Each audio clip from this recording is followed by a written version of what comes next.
केतन अॅनालिटिक्सच्या नवीन भागात तुमच्या सगळ्यांचं मनापासून स्वागत. आज आपल्या सोबत आहेत प्रोफेसर मंजिरी घरत.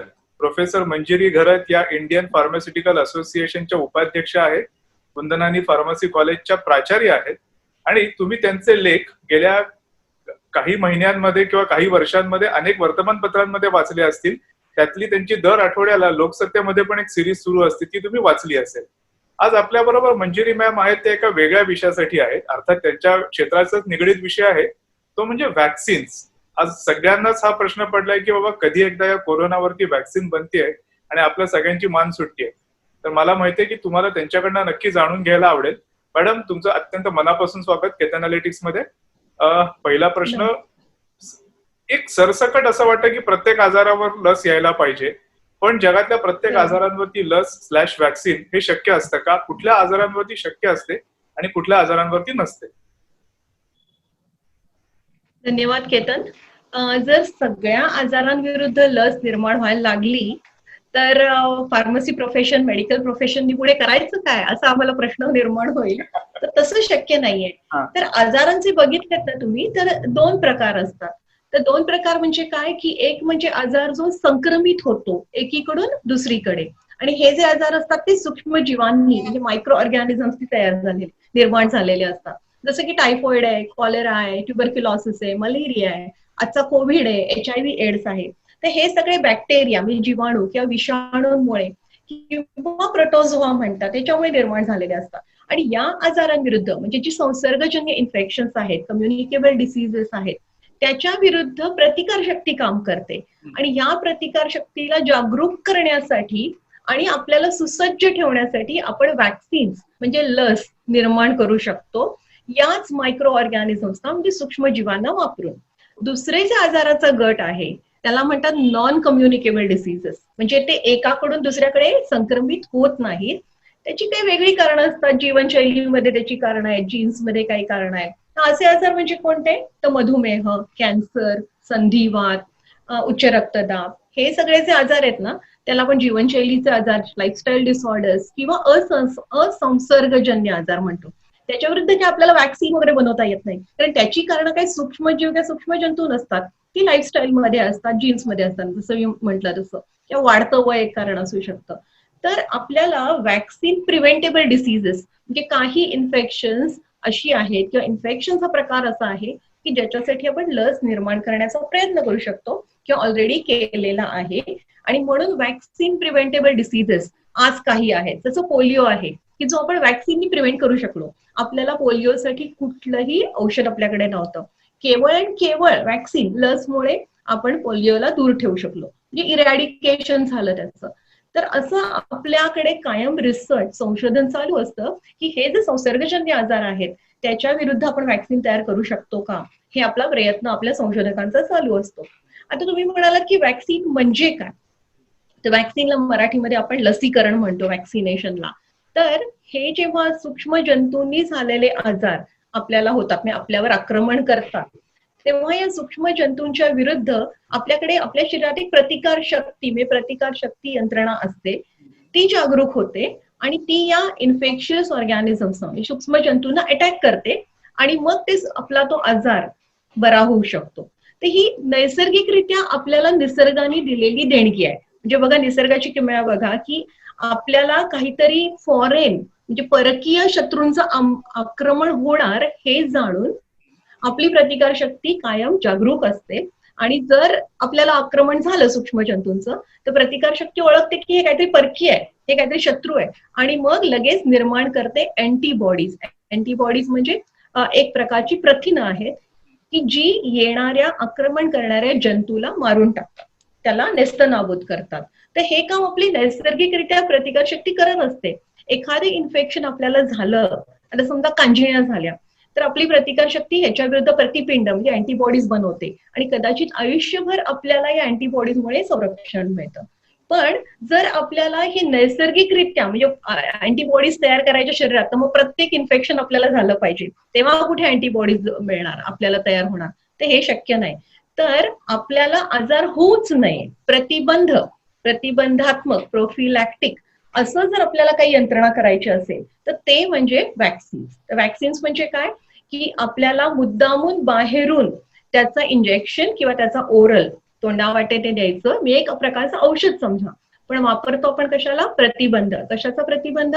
ते इन्फेक्शन्सचा प्रतिबंध व्हावा यासाठी, म्हणजे आपली शरीराची प्रतिकारशक्ती जागरूक होऊन त्याला सुसज्ज करणं. बरोबर.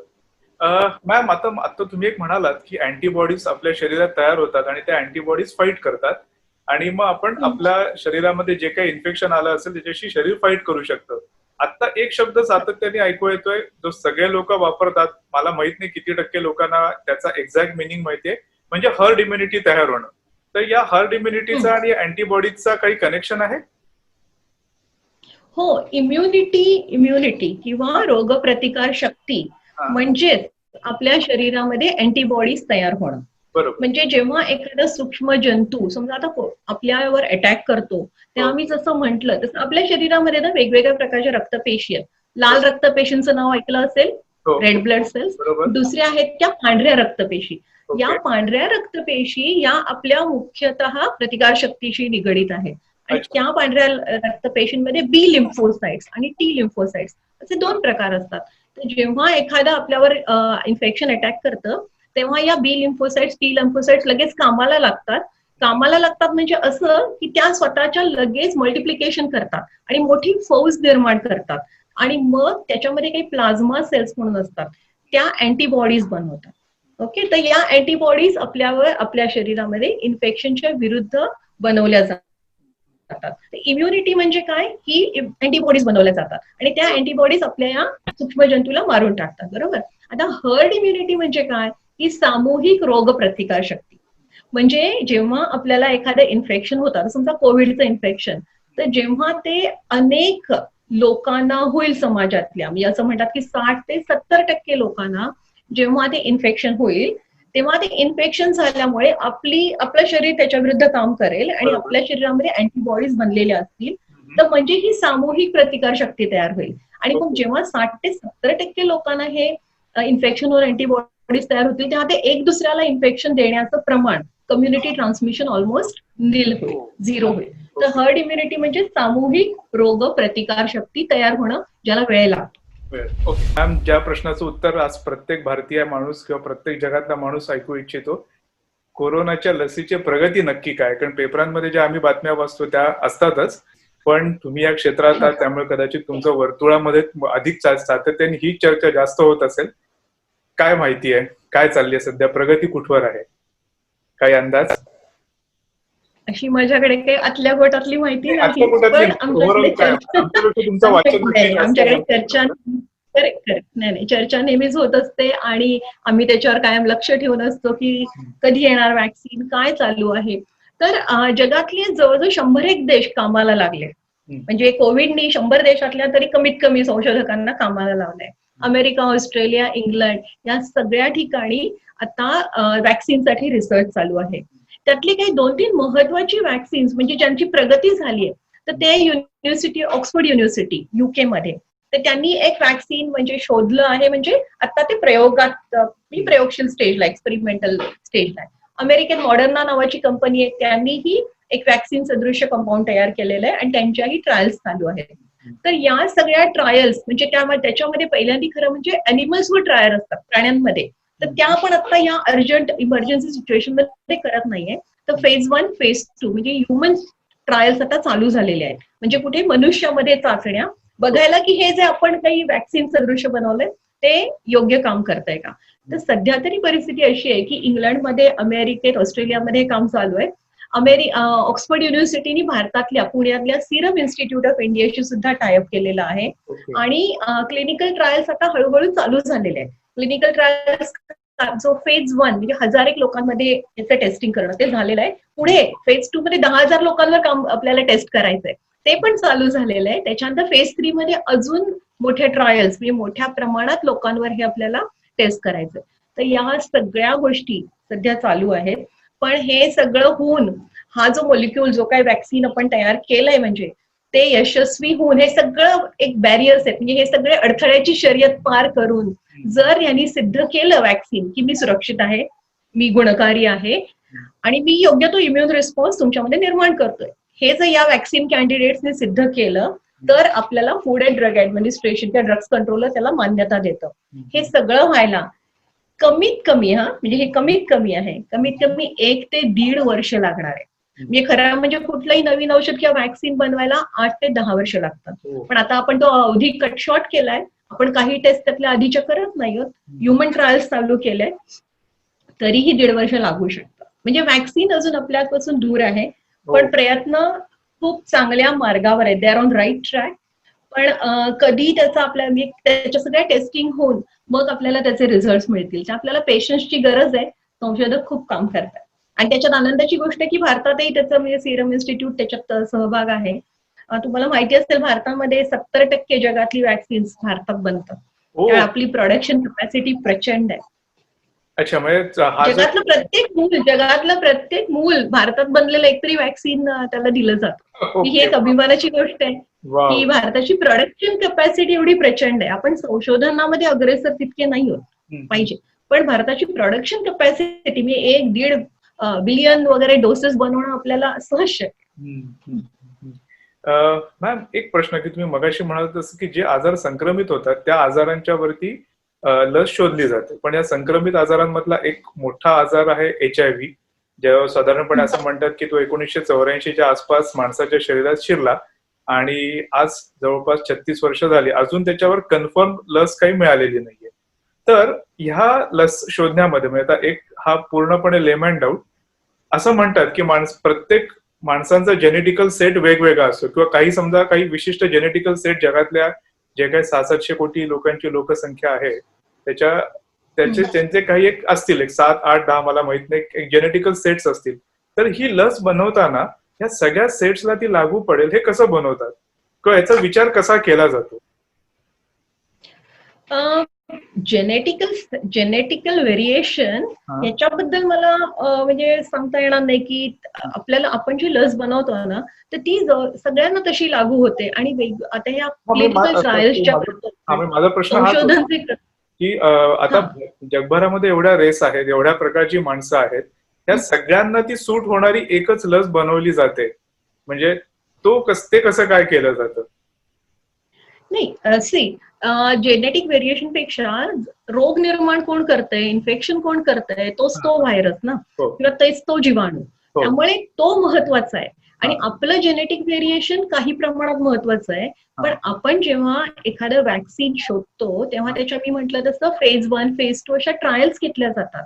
आणि या ट्रायल्स मल्टीसेंट्रिक असतात, मल्टी कंट्री असतात, म्हणजे वेगवेगळ्या देशांमध्ये वेगवेगळ्या प्रकारच्या लोकांमध्ये की ज्यांच्यामध्ये जनुकीय वैविध्यता आहे. मला वाटतं तुम्हाला असं म्हणायचंय, जनुकीय वैविध्यता. अशी वैविध्य असलेल्या सगळ्या लोकांमध्ये हे टेस्ट केलं जातं.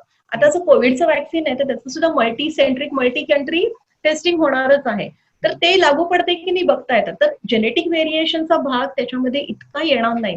पण व्हायरस किंवा जीवाणू, व्हायरस म्हणजे विषाणू, जीवाणू म्हणजे बॅक्टेरिया, याच्या विरुद्ध प्रत्येक जीवाणू आणि विषाणू विरुद्ध वॅक्सिन बनवता येतं असं नाही. HIV हा अजून अजिंक्य राहिलाय.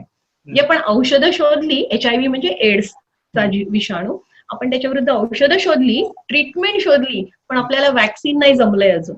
त्याची अनेक कारणं आहेत. तुम्हाला माहिती असेल की हे जे विषाणू आहेत ते स्वतःला फार चतुरपणे बदलवतात. म्हणजे ते फार चंचल असतात, त्याचे वेगवेगळे स्ट्रेन्स ते बनवतात. आणि त्याच्यामुळे आपल्याला एक ते मोठं आव्हान आहे. आणि HIV एक असं इन्फेक्शन आहे की जे आपल्या रोगप्रतिकार शक्तीलाच खच्ची करतं. त्यामुळे जेव्हा HIVचा व्हायरस आपल्या शरीरामध्ये येतो तेव्हा इतर इन्फेक्शन्स मध्ये कसं पटापट रोगप्रतिकार शक्ती कामाला लागते आणि फौज बनवते व्हाईट ब्लड सेल्सची, तसं इथे होत नाही. फार स्लोली अँटीबॉडीज डेव्हलप होतात. आणि HIV व्हायरस आला, एड्सचा रोग झाला, अँटीबॉडीज तयार झाले आणि त्यांनी ह्याला हकलून लावलं, असं होत नाही. इतर इन्फेक्शन मध्ये तसं होतं. HIVचा व्हायरस अँटीबॉडी स्लोली तयार होतात आणि तो कायम शरीरातच राहतो. ते सुद्धा एक मोठं आव्हान आहे आपल्याला वॅक्सिन बनवताना.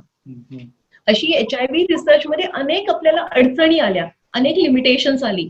आणि त्याच्यामुळे अजूनही शास्त्रज्ञ इतके बिलियन्स मिलियन्स डॉलर्स खर्च करून आपल्याला मेहनत करून आपल्याला वॅक्सिन नाही बनवता आलंय. पण औषधोपचार मात्र आपण शोधले. आपण प्रत्येक आजाराविरुद्ध आपण नाही वॅक्सिन शोधू शकलोय. पोलिओ आहे, डिफ्थेरिया आहे, डांग्या खोकला आहे, हेपॅटायटिस B आहे, आपल्याकडे वॅक्सिन्स आहेत. आणि प्रत्येक देशामध्ये जी इन्फेक्शन्स आहेत ना त्याच्यानुसार त्या देशाचं इम्युनायझेशन शेड्यूल बनतं. ओके. म्हणजे प्रत्येक देशामध्ये टीबीचं व्हॅक्सिन दिलं जाईल असं नाही, हा, आपल्याकडे दिलं जातं. बरोबर. पण ते आपल्या इम्युनायझेशन शेड्यूल मध्ये येलो फीवर असेल असं नाही. येलो बरोबर. फीवर हे आफ्रिकेतलं इन्फेक्शन आहे. ते पण एक महत्वाचं आहे की व्हॅक्सिन समजा 15 आहेत तर ती आपल्या देशातली 10च दिली जातील, आफ्रिकेत कदाचित 12 दिली जातील. ते पण एक महत्वाचं आहे की युरोपमध्ये कमी दिली जातील. तुम्ही आता एक मॅम म्हणालात की जसं तुम्ही HIV विषयी सांगितलं की तो जो विषाणू आहे तो चतुर आहे आणि तो त्याचं रूप बऱ्यापैकी म्हणजे अगदी सोप्या शब्दात सांगायचं तर तो त्याचं रूप बदलतो, त्यामुळे त्याच्याशी लढणं हे पण तितकंच कठीण आहे. तर कोविडच्या बाबतीत ही शक्यता आहे असं काही जाणवतंय लोकांना, शास्त्रज्ञांना? हो, कोविडच्या बाबतीत पण ते एक मोठं आव्हान आहे की कोविड पण एक व्हायरस आहे आणि तो इतका स्मार्ट आहे की तोही स्वतःला बदलवतो. त्यात ते एक आपल्याला आव्हान असणार आहे की आपण आता व्हॅक्सिन बनवलं आणि समजा जर वेगळा नवीन स्ट्रेन आला, ते होऊ शकतं, तर आपल्याला परत एक आव्हान असणार आहे की आपल्याला पण आपलं व्हॅक्सिन बदलायला लागणार आहे. We have to be very dynamic. असं होऊ शकतं. आता तुम्हाला साधं एक्झाम्पल देते की अमेरिकेमध्ये फ्लूचं व्हॅक्सिन देतात. आता तुम्ही म्हणाल की फ्लूचं व्हॅक्सिन काय, फ्लू तर आपल्याला कायम होतो, विशेष काय त्याच्यामध्ये. तर फ्लू म्हणजे पण अमेरिकन लोकांमध्ये फ्लू म्हणजे काय की आपल्याला 2-3 दिवस खूप ताप येतो, हेडेक होतं, अंग दुखतं. अमेरिकन लोकांमध्ये फ्लू साधारण जेव्हा सीझन चेंज होतो तेव्हा अमेरिकन लोकांमध्ये फ्लू होतो आणि ते त्याला खूप सेन्सिटिव्ह आहेत. म्हणजे त्यांच्यामध्ये हे फ्लूचं इन्फेक्शन खूप सिरियस होतं आणि त्यांना डेथ्स होतात. आपल्याला असं होत नाही, आपली रोगप्रतिकार शक्ती चांगली आहे की आपल्या इथले स्ट्रेंथ चांगले आहेत. तर तिथे गेल्या अनेक वर्ष दरवर्षी फ्लूचं व्हॅक्सिन दिलं जातं. आणि सांगायची महत्वाची गोष्ट या संदर्भात अशी की तिथला फ्लूचा व्हायरस तुम्ही म्हणता तसा बहुरूपी आहे, तो स्वतःला चेंज करत जातो आणि दरवर्षी फ्लूचं व्हॅक्सिन तिथे अपडेट होतं, म्हणजे नवीन व्हर्जन निघते. म्हणजे मला हेच बोलताना ना अँटी व्हायरस कसं आपण कम्प्युटरमध्ये नवनवीन व्हर्जन टाकतो, त्या प्रकारात हेच वाटतं की तिथे फ्लू व्हॅक्सिन दरवर्षी अपडेट केलं जातं, दरवर्षी नवीन बनवलं जातं डिपेंडिंग ऑन द स्ट्रेन. तर हे म्हणजे फार विषाणू किंवा जीवाणू आपल्याला त्यांनी इतकं कामाला लावलंय आणि इतकी आव्हानं निर्माण केली की कमाल आहे त्यांची. कोविड खरंच चतुर असावा, कारण अमेरिकेमध्ये दरवर्षी फ्लूच्या करता इतकी व्हॅक्सिन्स अपडेट केलेली घेऊन पण अमेरिकेमधला डेथ रेट एवढा मोठा आहे, म्हणजे तो विषाणू खरंच चतुर आहे म्हणावं लागेल. हो, आणि काही वेगळी अजून बरीच कारणं असतील, पण हे आहे की त्यांच्याकडे बाहेरच्या देशांमध्ये डेथ रेट खूप आहे, आपल्याकडे त्या मनाने डेथ रेट कमी आहे. कदाचित आपलं एक्सपोजर टू इन्फेक्शन खूप जास्त आहे, हेही असेल, किंवा अजून काही कारण असतील. लोक बोलतात की आपण BCG व्हॅक्सिन घेतलंय टीबी विरुद्धचं, तर तेही काही काम करतंय, पण त्याच्या विरुद्ध त्याच्यासाठी संशोधन चालू आहे. आपण सगळ्यांनी, तुम्हाला माहितीये टीबीचं व्हॅक्सिन BCG म्हणतात, ते लहानपणी घेतलेलं आहे प्रत्येकाने, भारतात आपण देतोच ते. तर असं म्हणतात की BCG व्हॅक्सिन ज्यांनी घेतलंय त्यांच्यामध्ये इन्फेक्शन आणि डेथ रेट कमी आहे थोडाफार. तर त्याच्यासाठी अजून संशोधन व्हायचंय की आपल्याला, म्हणजे अजून कन्क्लुझिव्ह एव्हिडन्स नाहीये, पण ही पण एक इंटरेस्टिंग गोष्ट आहे ती. मॅम, आता ज्या वेळेला एखादा उदाहरणार्थ असं म्हटलं जातं की कोविड हा बॅटमुळे झाला, वटवाघुळांच्या पासून माणसाकडे त्याचं संक्रमण झालं, अशी एक आत्ताची थेअरी ऐकायला येते. तर ज्या वेळेला पहिल्यांदा असं कळतं की हा पॅन्डेमिक घोषित करतं वर्ल्ड हेल्थ ऑर्गनायझेशन, आणि मग त्याच्यानंतर जगभरातल्या सगळ्या लॅबोरेटरीजमध्ये, संशोधन संस्थांमध्ये धावपळ सुरू होते की आता आपल्याला लस बनवायची आहे. तर ह्याचा सुरुवात कुठून होते? म्हणजे आता पहिल्यांदा ते वटवाघुळाच्या जाऊन त्याचा काय अभ्यास करतात, काय करतात, कशी सुरुवात कशी होते? कारण कुठून तरी श्री गणेशा करावा लागतो, ती काय असते नक्की? नाही, वटवाघुळापासून आता हे बरीचशी इन्फेक्शन आहेत ना, ती आपल्याला प्राण्यांकडनंच आलेली आहे आणि त्याला झुनॉटिक म्हणजे ZOO झू, तर झुनॉटिक इन्फेक्शन म्हणतात. ही बरीचशी इन्फेक्शन ही बाहेरून प्राण्यांच्या मार्फत आली आहे आणि ती नेमकी आपल्यापर्यंत कशी पोहोचली, म्हणजे कोविड सुद्धा कुठल्या माध्यमातून आला, डायरेक्टली आपल्याला काय वटवाघुळांनी आणून नाही दिलाय तो रोग, पण ते मध्ये काहीतरी एक माध्यम आहे आणि ते माध्यम आपल्यालाही माहिती नाही की दुसऱ्या कुठल्या प्राण्यांच्या मार्फत तो आपल्यापर्यंत आलाय. तर ह्याचं आपल्याला काही अजून कल्पना नाहीये त्याच्याबद्दल. म्हणजे असं बरंच म्हणतात डिफॉरेस्टेशन आणि काय आधुनिकीकरण, ह्याच्यामुळे असं झालं तसं झालं, त्याच्यामुळे तो इतक्या अमुक दुसऱ्या प्राण्यांमधनं आला. त्याच्याबद्दल आपल्याला नेमकं माहित नाही. वटवाघळ ते माणूस हा त्याचा प्रवास, ह्याच्याबद्दल अजून बरंच क्लॅरिटी यायची.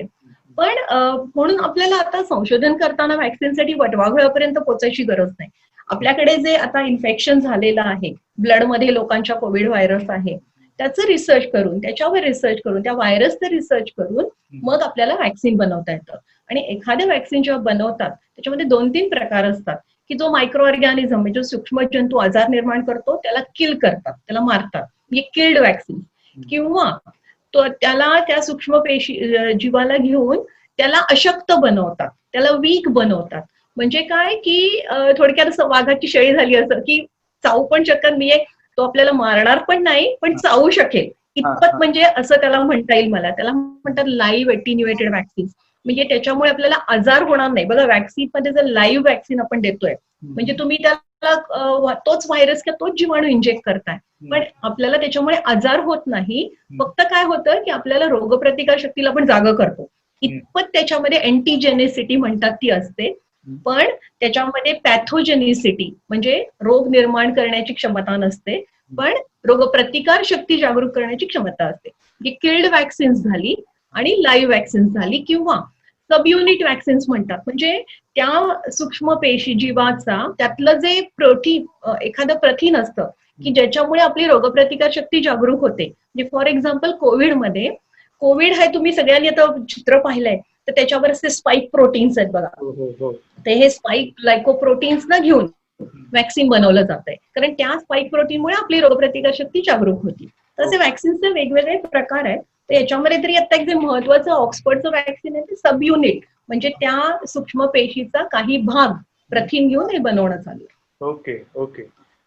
आता पण एकूण जगभरामध्ये आता जसं तुम्ही म्हणाल की ऑक्सफर्डचा एक प्रोजेक्ट चाललाय, अमेरिकेत चाललाय, ऑस्ट्रेलियात चाललाय, असं कुठे अशी हेल्प म्हणजे एक हॉटलाईन सुरू असेल की ज्यांच्यामध्ये त्या वेगवेगळ्या लॅबोरेटरीजच्या मध्ये काय निष्कर्ष मिळतात आणि ते एकमेकांना शेअर करणं, ही आता प्रोसेस सुरू असेल असं आहे? आहे म्हणजे असं माझ्या वाचनात येतंय की हे जे सगळे संशोधक किंवा वेगवेगळ्या फार्मास्युटिकल कंपनीज आणि युनिव्हर्सिटीज वगैरे आहे, त्यांचं एक काइंड ऑफ कॉन्सॉर्शियम म्हणजे अमेरिकेत तरी ते स्थापन झालेलं आहे. आणि हे सगळे अमेरिकन म्हणजे मिनिस्ट्री ऑफ हेल्थ वगैरे, त्यांचं सगळं डिपार्टमेंट ऑफ हेल्थ वगैरे, तर ते सगळे एकमेकांच्या संपर्कात आहेत ते कन्सॉर्शियम मध्ये, आणि त्यांचे देवाणघेवाण विचारांची वगैरे चालू आहे. तर त्यांचं बऱ्यापैकी कनेक्ट दिसतोय की सगळेजण मिळून एकत्र येऊन या कोविडच्या युद्धामध्ये सामील झालेले आहेत. आणि ही चांगली गोष्ट आहे, कारण we have to cross the boundaries and come together to fight this pandemic. Ma'am आता हा एखादी लस मिळाली, समजा आता कोविडच्या केसमध्ये कोविडची लस कुठल्या तरी ऑक्सफर्डच्या जो प्रोजेक्ट चाललाय तिथे की असेल किंवा कुठे असेल, त्यांना कोणाला तरी मिळाली, पण मग त्याचं सर्टिफिकेशन कोण करतं की ही सर्वात अप्रोप्रिएट लस आहे अशी, म्हणजे असे अधिकार कोणाकडे असतात का असं नाही? म्हणजे ती कंपनीच घोषित करते की आमचा निष्कर्ष असं सांगतो की ही लस आता आणतोय आम्ही? नाही, म्हणजे हे काय त्या कंपनीच्या मनावर किंवा एखाद्या युनिव्हर्सिटीच्या मनावर अवलंबून नाही. त्यांना सगळी जी ड्रग डेव्हलपमेंटची, वॅक्सिन डेव्हलपमेंटची प्रोसेस आहे, त्याच्यामध्ये प्राण्यांमधले आपण समजा आता कमी केल्या टेस्ट, पण मानवामध्ये टेस्ट करायच्या, फेज 1, फेज 2, फेज 3, या सगळ्या टेस्ट केल्यानंतर आपल्याला त्याचा सगळा जो साक्षी पुरावे, सगळे जे पुरावे आहेत ते सादर करायला लागतात ड्रग्स कंट्रोलरला. आणि ड्रग्स कंट्रोलरला हे सादर केले, म्हणजे त्या देशात त्याला drugs controller, food and drug administration वगैरे जे काय नाव असेल ते, म्हणजे ही जी यंत्रणा आहे, रेग्युलेटर्स आहेत, त्या रेग्युलेटर्सना हे सगळं सादर करायला लागतं. ते कन्व्हिन्स व्हायला लागतात. ते कन्व्हिन्स झाल्यानंतर त्याला मान्यता मिळते. आणि मग WHO, वर्ल्ड हेल्थ ऑर्गनायझेशन सुद्धा याला काही एक प्रकारची मान्यता देते की हे विविध देशांमध्ये वापरता येऊ शकेल म्हणून. म्हणजे आता अमेरिकेमध्ये सेंटर फॉर डिसीज कंट्रोल आहे आणि FDA आहे, त्यांची मान्यता, मग WHO ची, किती इतर सगळ्या देशांमध्ये पण तेच वॅक्सिन वापरता येईल. म्हणजे रोटा व्हायरस म्हणून एक इन्फेक्शन आहे की ज्याच्यामध्ये लहान मुलांना डायरिया होतो. मग ते पूर्ण भारतामध्ये बनवलेली ती पहिली लस आहे, पूर्ण इंडिजिनस. ती बनवल्यानंतर WHO पण आपल्या भारतात ड्रग्स कंट्रोलरनी मान्यता दिली रोटा व्हायरसच्या वॅक्सिनला, आणि मग WHO वर्ल्ड हेल्थ ऑर्गनायझेशननी दिली, आणि ती प्री क्वालिफायर झालं ते, म्हणजे ते इतर देशांमध्ये पण आता वापरलं जातं. तर ह्याला भरपूर रेग्युलेशन्स आहेत, ते इझी नाही. बरोबर. एक साधारणपणे कुठल्याही आता या क्षणाला युट्यूबवर गेलो किंवा व्हॉट्सअपवरती कुठेही प्रचंड प्रमाणात लोक औषधं सजेस्ट करतात की ही औषधं घ्या, त्याच्यामुळे इम्युनिटी वाढेल. काही लोक तर सरळ दावेच करतात. याच्यावरती तुम्ही काय सांगाल की इम्युनिटी वाढवण्यासाठीची औषधं ठीक आहेत, पण बाकीची औषधं जी काही धडाधड सुचवली जातात, काय जातात, याविषयी लोकांनी काय किमान प्रश्न तरी स्वतःला तरी विचारले पाहिजेत की या औषधाला टच करू का नको करू? सगळ्यात पहिलं म्हणजे कुठल्याही प्रकारचं सेल्फ मेडिकेशनला मी फारसं एनकरेज करत नाही, स्वमनाने औषधं घेणं. कोविडसाठी तर असं कुठलंही औषध म्हणजे मला तरी असं वाटतं की आता असं कुठलंही घ्यायची गरज नाही. आपण आपली रोगप्रतिकार शक्ती उत्तम ठेवण्यासाठी चांगला आहार जो आज आपण विसरलोय बरोबर. म्हणजे काळाच्या ओघात खूप स्वतःचा आहार आपण बदलवून टाकलाय आणि nutrition is the best vaccine. Right now nutrition and healthy habits is the best vaccine. तर आपण जाणीवपूर्वक मला वाटतं लॉकडाऊन मध्ये सगळ्यांना वेळ मिळालाय त्यामुळे चांगला बॅलन्स्ड आहार कडे आपण बऱ्याच जण परत गेलो ही खूप चांगली गोष्ट आहे. तर आपल्याला चांगला आहार म्हणजे काय की नेहमीच आपलं जेवण मिश्र धान्यांचं वगैरे तर हा आपण आहार चांगला ठेवला पाहिजे. तो आहार चांगला ठेवला की आपली डायजेस्टिव्ह सिस्टीम आपल्या पचन संस्थेमध्ये खूप सारे सूक्ष्मजीव असतात जे उपयुक्त आहेत.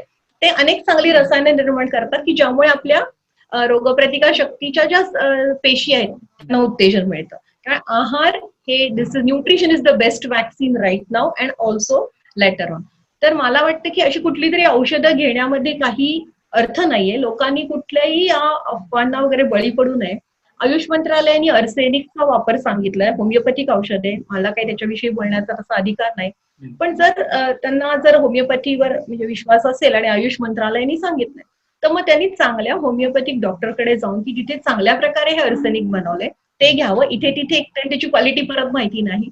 आणि बाकी आयुर्वेदाने सांगितलेल्या काही गोष्टी आहेत जे आपलं पारंपरिक ज्ञान आहे ते पण चांगलं प्रॉडक्ट घ्यावं. पण भर द्यावा की आपण चांगला आहार गुळण्या करणं वगैरे ह्याच्यावर आपण भर द्यावा. आणि हेल्दी हॅबिट्स सध्या तरी फक्त जे आपण SMS म्हणतो सोशल डिस्टन्सिंग आणि मास्क आणि हेल्दी हॅबिट. हेल्दी हॅबिट्स बद्दल सांगायचं की हेल्दी हॅबिट्सनी फक्त कोविड दूर नाही राहणार आपली बाकीची जी इन्फेक्शन्स आहेत टीबी किंवा पोटाची इन्फेक्शन्स ही सुद्धा दूर राहणार आहेत. हँड वॉशिंग आणि कफ हायजीनमुळे ते खूप महत्वाचं आहे आणि तेच आपण केलं पाहिजे. बाकी आपण ज्या नको त्या गोष्टींकडे आपण पळतो पाठी लागतो आपल्या हातात जे ते आपण करत नाही आणि नसत्या गोष्टींच्या पाठी लागतो ज्या वेल प्रूव्हन नाही. लस येईल तेव्हा येईल त्याला जो काही काळ लागणार असेल तो लागेलच. पण तोपर्यंत जर आपल्याला सगळ्यांना याच्यापासून लांब राहायचं असेल स्वतःला वाचवायचं असेल समाजाला वाचवायचं असेल तर एकच पर्याय तो म्हणजे काही महत्वाच्या हेल्दी हॅबिट्स तुम्ही त्या पण सांगितल्या आणि आपला आहार चांगला. बरोबर. आणि हेल्दी हॅबिट्स कोविडचं वॅक्सिन आल्यानंतर पण आपल्याला पाळायचे. तुम्ही आम्हाला हे परत सांगा कारण वॅक्सिन आली म्हणजे आपली जबाबदारी संपली असं वाटू शकतं त्यामुळे प्लीज आम्हाला नाही असं नाहीये. नक्कीच मी तुम्हाला म्हणजे मी सगळ्यांना असं सांगेन की कोरोना के साथ भी और कोरोना के बाद भी आपल्याला आपल्या सर्व चांगल्या सवयी कायम ठेवायच्या आहेत ज्या आपण विसरलो होतो. हँड वॉशिंग आणि कफ हायजीन. कफ हायजीन म्हणजे खोकताना शिंकताना आपण हातरुमाल घ्यायचा असं खोकायचं नाही. जर हातरुमाल नसला टिश्यू नसला तर असं खोकायचं. आणि या सवयी जपान आणि चायनामध्ये कायम दिसतात. ताप आणि साधी सर्दी झाली तरी ते लोक मास्क वापरतात आणि कफ हायजीन पाळतात. तर आपण हे कायम पाळलं पाहिजे आणि हे जर पाळलं तर पोटाची 50% इन्फेक्शन कमी होणार आहे हात धुण्यामुळे. जागतिक हँड वॉशिंग डे असतो 15 ऑक्टोबरला त्यासाठी हँड वॉशिंग डे ठेवलाय जगात. पण आपण हे कधी पाळत नाही तर आपल्याला हँड वॉशिंग केलं पाहिजे कफ हायजीन पाळलं पाहिजे. खूप महत्वाचं आहे. तर कोरोना के साथ भी और कोरोना के बाद भी आपल्याला हे करावंच लागेल आणि त्याच्यामुळे आपले इन्फेक्शन कमी होतील आणि अँटीबायोटिक्सचा यूज कमी होईल. Thank you so much. आम्ही असं एक काय म्हणतात की एक अपेक्षा आहे की जागतिक हँडवॉश दिन जरी 15 ऑक्टोबर असला हँड वॉशिंग दिन तरी तो लोकांनी 365 दिवस पाळावा. तुम्ही कफिंग हायजीन बद्दल सांगितलं ते तर अगदी सोपं आहे.